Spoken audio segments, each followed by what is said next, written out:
pace of the day, but also of the season. As these and all other city dwellers know, time is of the essence.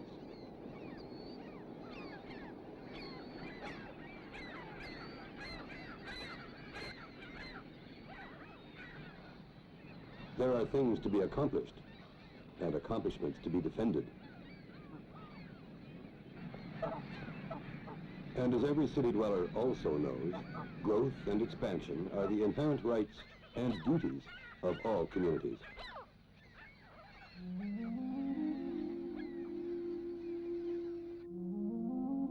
Toronto has experienced all the usual varieties of growth and expansion, but in one way it may be unique.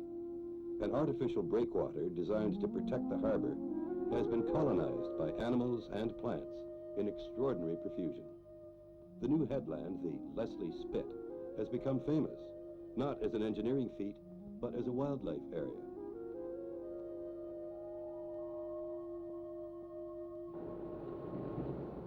The headland began in 1959 as a landfill site, and it's still being added to.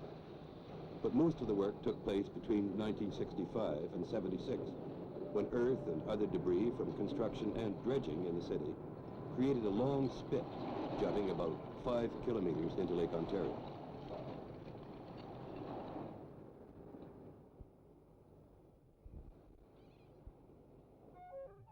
From there, nature took over. Nature seems to abhor not only vacuums, but also naked earth.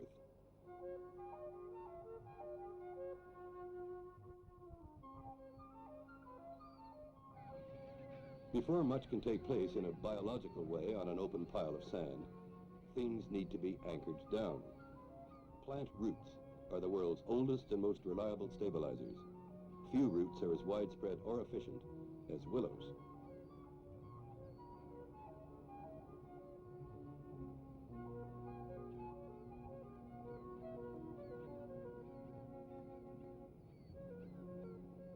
On other sites, poplars.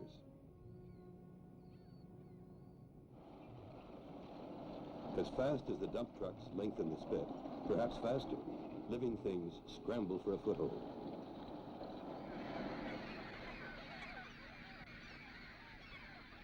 The first gulls have arrived by early March.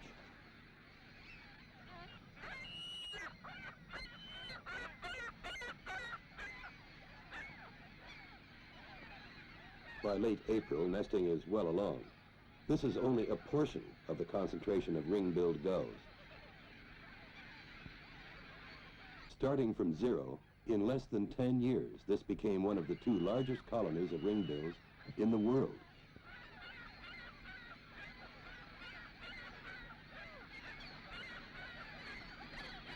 As though the hordes of gulls weren't enough, Leslie Spit has been discovered and occupied by Caspian terns.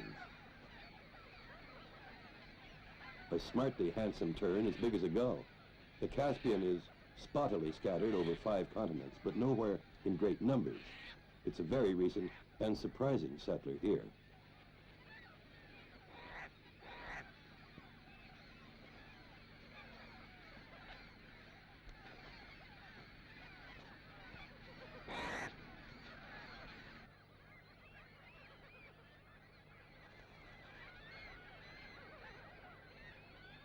Mute swans were brought from Europe in captivity. Some escaped.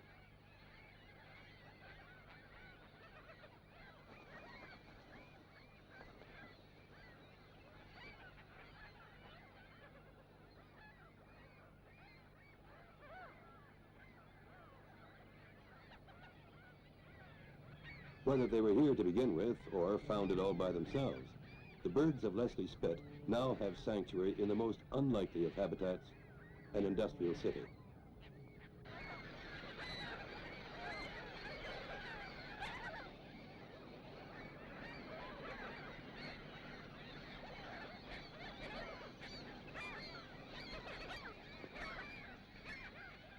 Biologists of the Canadian Wildlife Service have monitored the birds for several years.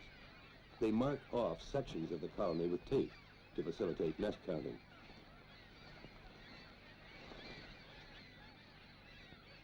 The Caspian tern nests are clustered in the center of one of the gull colonies.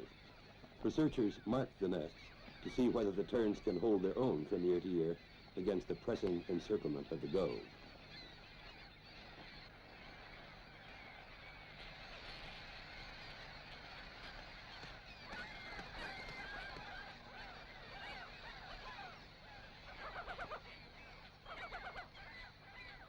It's an opportunity to collect vital statistics. Caspian colonies are usually much harder to get at than this one is.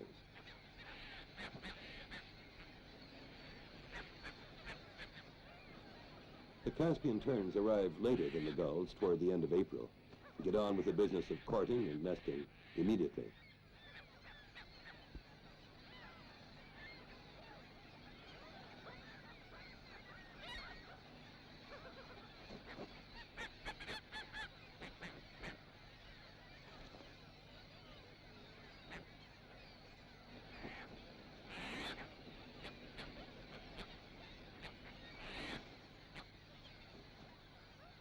They choose more exposed sites than the gulls do.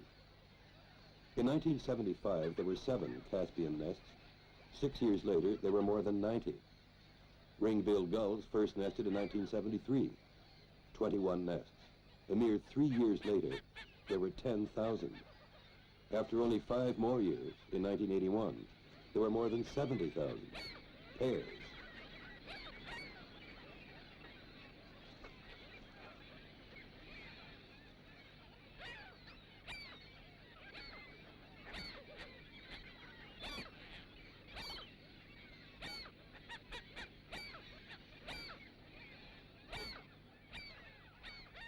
There's only one description for the ring-billed gulls of Leslie Spit: explosively successful. When and how they will level out, no one knows.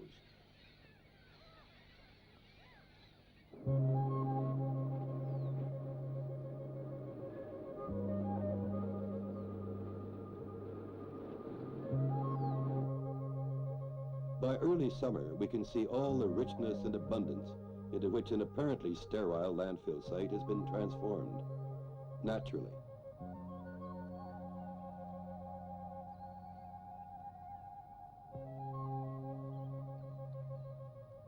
Man provided the physical foundation only.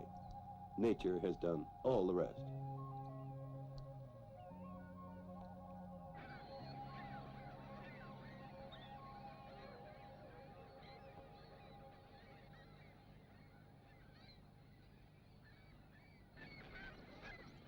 Nothing has been planted, nothing managed.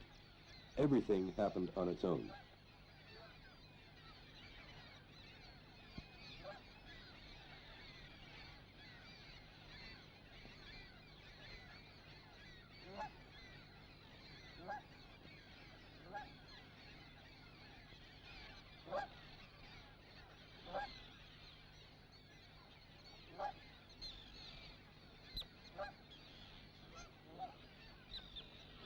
At the peak of nesting, there are about 1,200 pairs of common terns at Leslie Spit, the largest colony on the Great Lakes.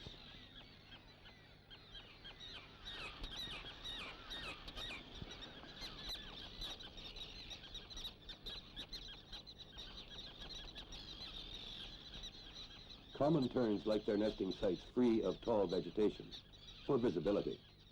This colony might well be overtaken in time by plant life or by gulls.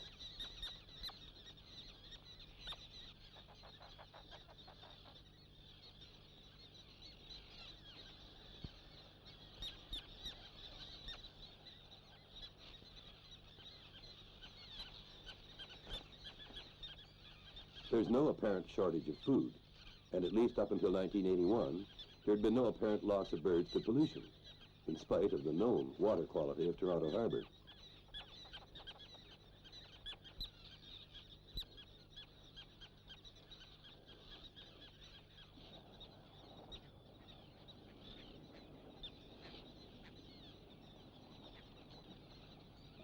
Birds that are off-duty, not for the moment required at the nest or for food gathering, have special places for washing and preening. There will also be individuals here that are not nesting at all, the seasonally unemployed. A good time for personal maintenance.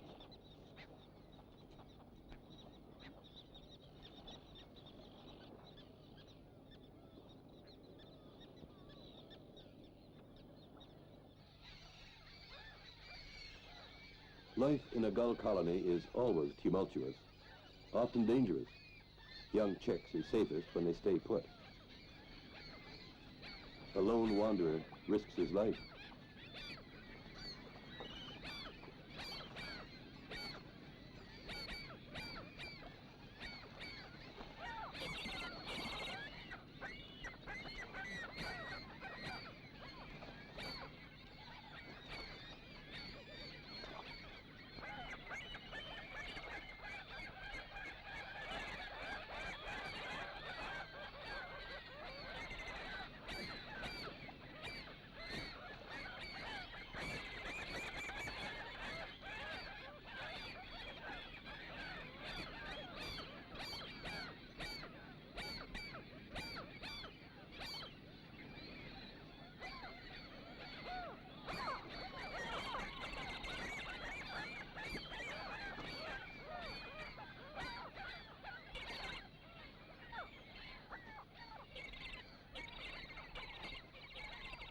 Adult birds will set upon anything that comes near their nests, including stray chicks.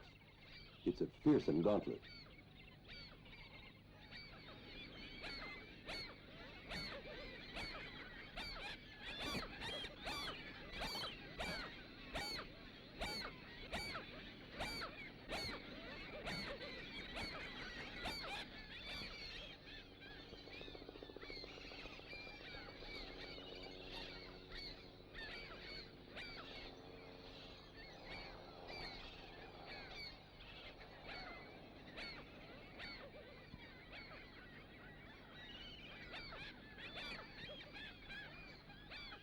Gulls can and do consume an amazing diversity of food, and they'll nest almost anywhere. Terns are more choosy about both their terrain and their diet. They may have less potential for growth and expansion.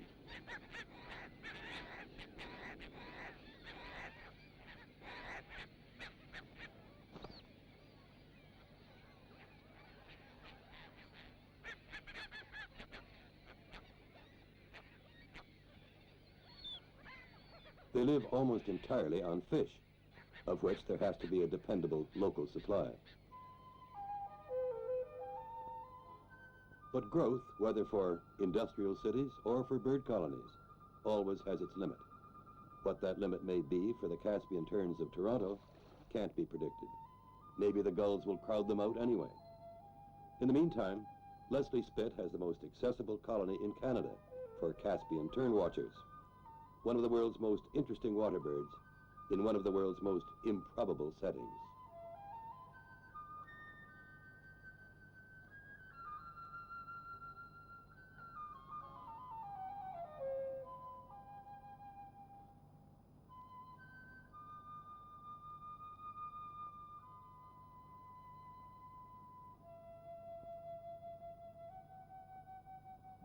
It's in early autumn that the fertility and the luxuriance of nature are best revealed to us. But human Torontonians don't need to go to the countryside to see it. Not any longer.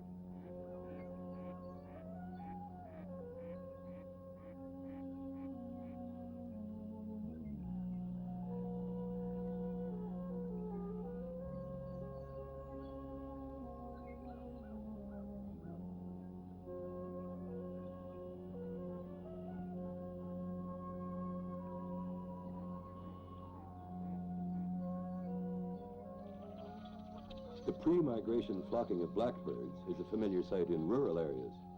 Thanks to the meadow plants that have arrived here, entirely under their own steam, the blackbirds find an extension of their natural habitat.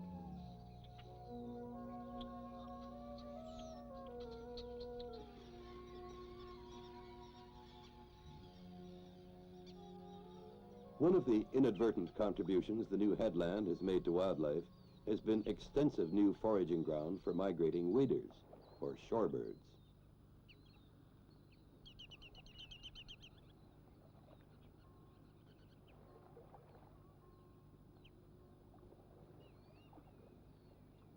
Thanks to urban industrial progress, there's grievous shortage of natural shoreline habitat around the Great Lakes. The Leslie Spit has made a critical difference.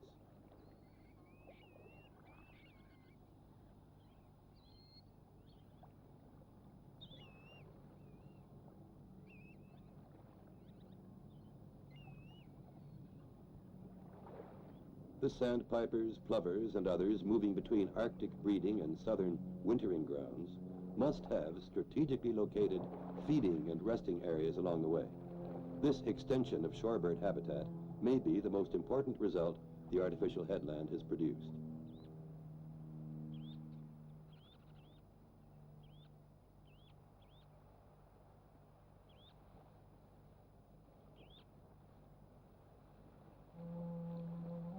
As the fall progresses, there are reassuring promises of winter bird food.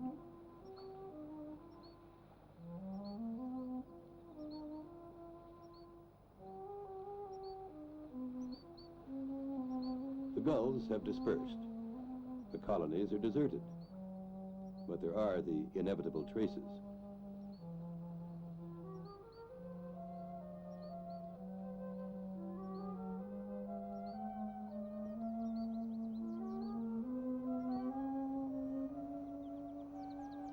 It's hard to believe that not a tree, not a shrub, not a flower has been planted here by people.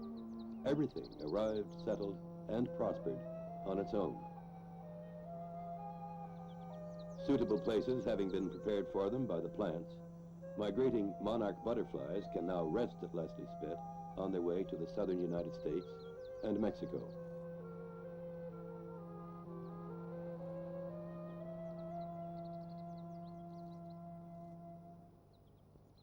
It's a fine season, especially for naturalists.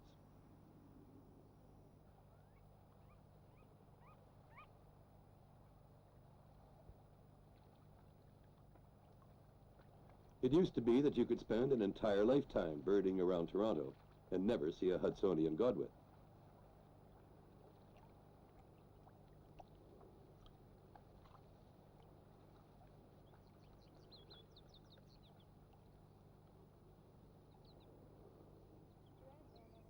For naturalists, a bonanza. For wildlife, a reprieve. Small mammals are a lot less visible than birds. To see what's happening in the grassroots community of mice and voles, first you have to see if they're even there. To do that, you catch some and you earmark them for future reference. But you can't help wondering how these natives of pastures and woodlands even found so much as a jumping-off place along the Toronto waterfront. But they did.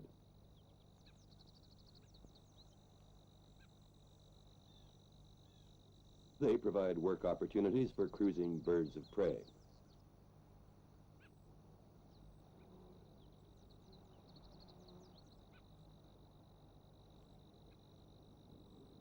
The transition from late autumn to deep fall can be subtle, but one day there's no mistaking what's happening.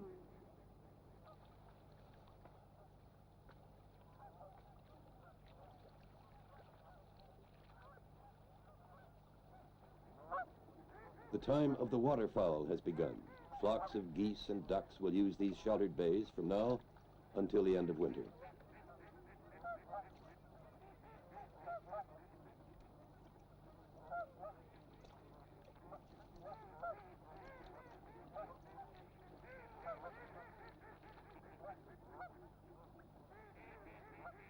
Today, there's even a barnacle goose, a relative of the Canada, which should be in Europe, and like the swans, probably got here by way of captivity.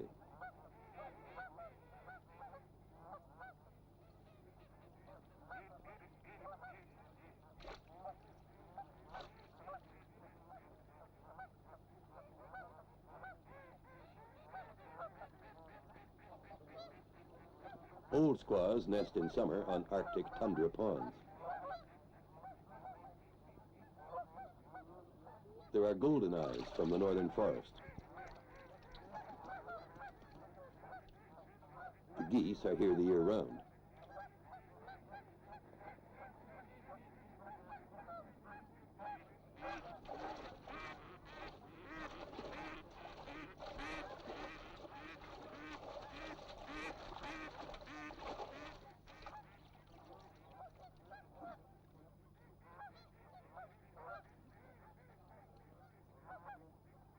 The Toronto waterfront was always a wintering ground for ducks, but the additional shelter of the new spit has made it even more attractive to them.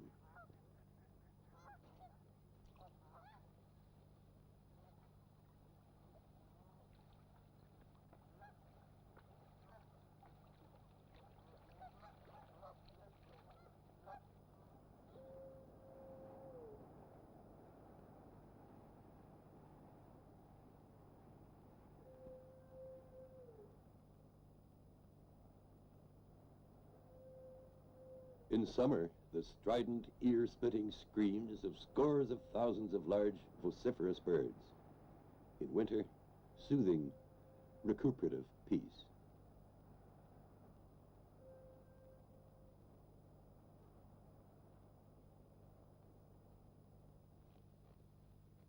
There are 2.5 million more where this venturesome one came from. But just as they are for the gulls and the terns, facilities for people are temporarily suspended.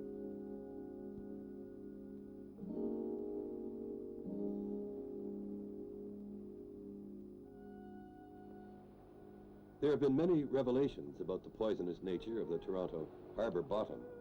In fact, toxic wastes are being dumped in specially constructed ponds on the spit.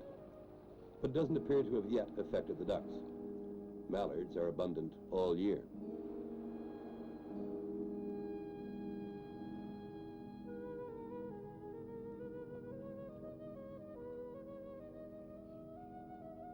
For a ring-billed gull, it's a long wait until March. The little bufflehead is essentially a western duck, but many winter here. In the nesting season, they're forest birds, but like so many others, they've learned to take advantage of the waterfront.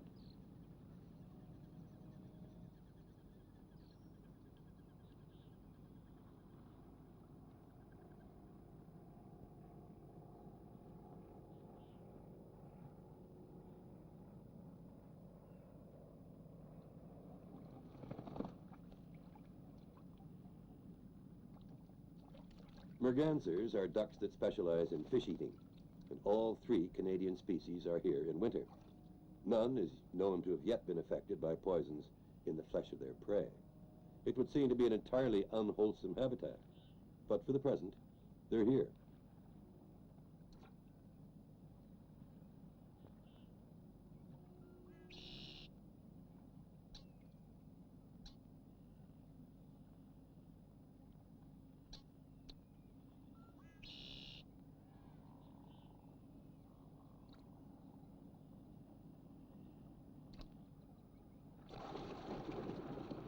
Many questions are being asked about the Leslie Spit headland, and not only about water quality. The commonest question seems to be, what should we do about it? Assuming that something needs to be done over and above what has already happened, everyone seems to have a different recipe. Some want to make it into an amusement park.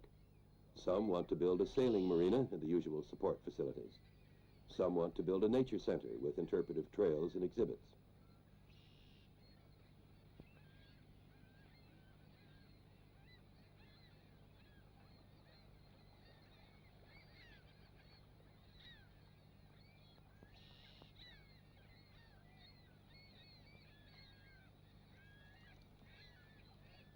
Some want a manicured urban park with lawns and sidewalks. Some want motorboating and water skiing. Some want hiking, biking, and jogging. Some want picnicking. Some don't.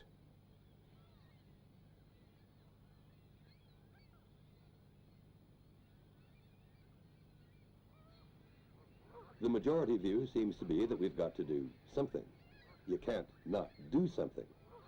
Meantime, the Canada geese are doing just fine, thank you, all by themselves.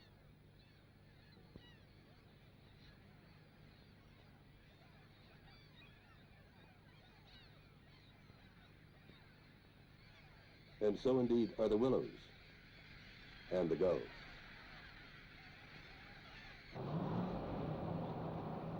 Meantime also, the filling continues. And as the spit grows, it's developing very rapidly. Those who want to do things don't seem to see the development that has already taken place. Natural development is well in motion and accelerating. The gulls have been so overwhelmingly successful that now there's even talk of managing them, reducing their numbers in the interest of the smaller colonies of terns.